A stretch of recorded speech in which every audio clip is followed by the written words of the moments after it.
الله من الشیطان الرجیم بسم الله الرحمن الرحیم د ټولو نه مخکې خو زه دلته کې په سټیج باندې ناس زموږ د یوت چې څونه مشران دي د قومي وطن پارټۍ هغوی ته او زما مخې ته ناس کوم مشران یې کوم کشران یې ټولو ته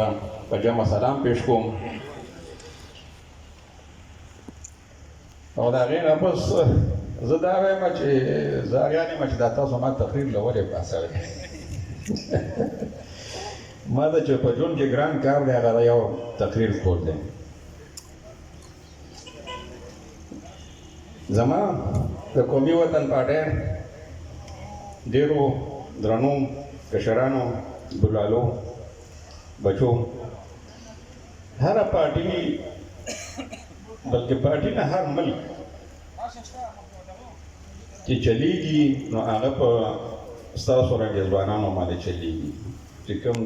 دې وخت کې ورته وایي یوت د انسان په جسم کې هم د دې مثال د ملا د هغې هډوکي دي چې کومه ماته شي نو هغه ختمه شي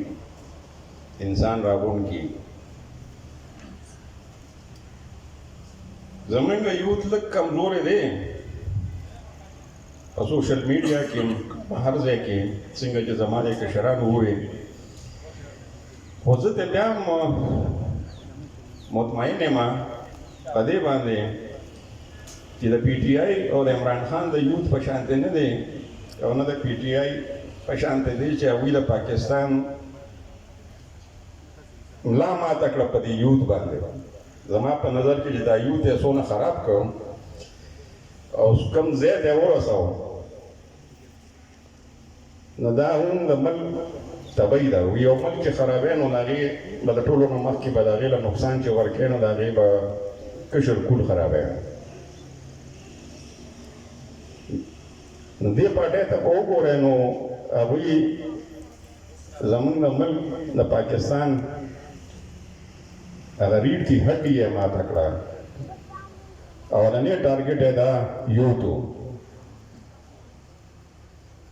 خو زه غلط ووایم نو تاسو به ووایئ چې او زه غلط وایم خو نه زه ټیک وایم غلط وایم خو ټیک وایم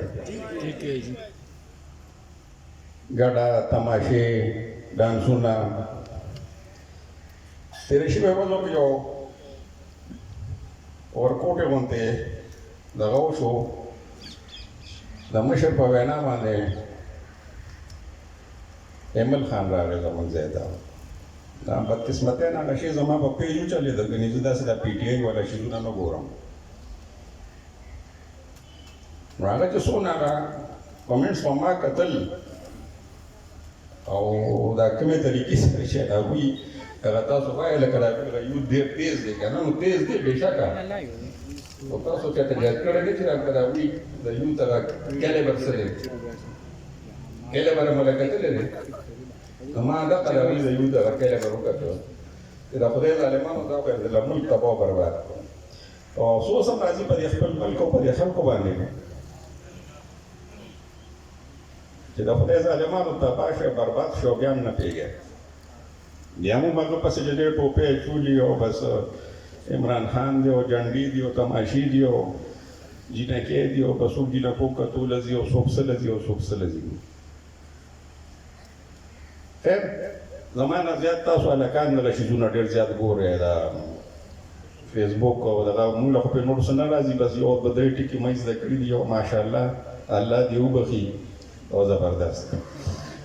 نو هلکان په دې کې خپلې خبرې لیکي او د خپلې پارټۍ چې کله زه ګورم نو بیا چې زه کمپیر کوم نو شکر دی زموږ پارټۍ چې څونه هلکان دي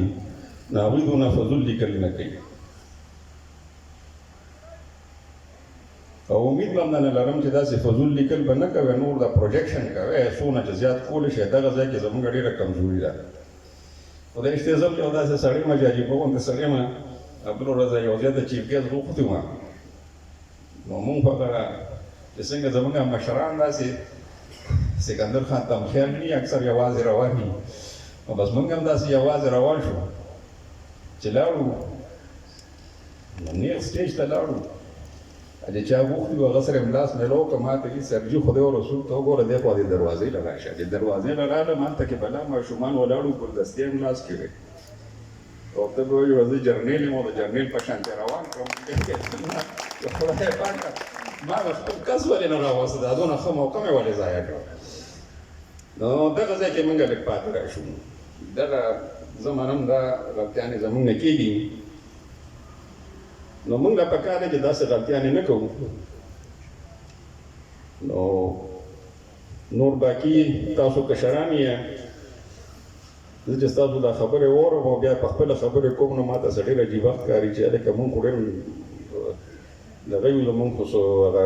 دغه نشته پرون بل ورځ هم راته یو کس ویلي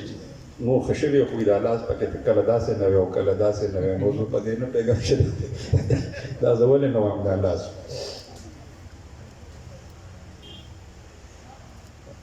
خوشحال خان وایي د مونځ ټایم دی نو راغونډ به یې کړو ستاسو دا ټولو ډېره ډېره مننه چې تاسو ما ته دونه عزت راکړم او دونه په درناوي باندې تاسو دلته د سټیج ته راوغوښتلم او الله دې ستاسو دا کوم تنظیم چې جوړ شو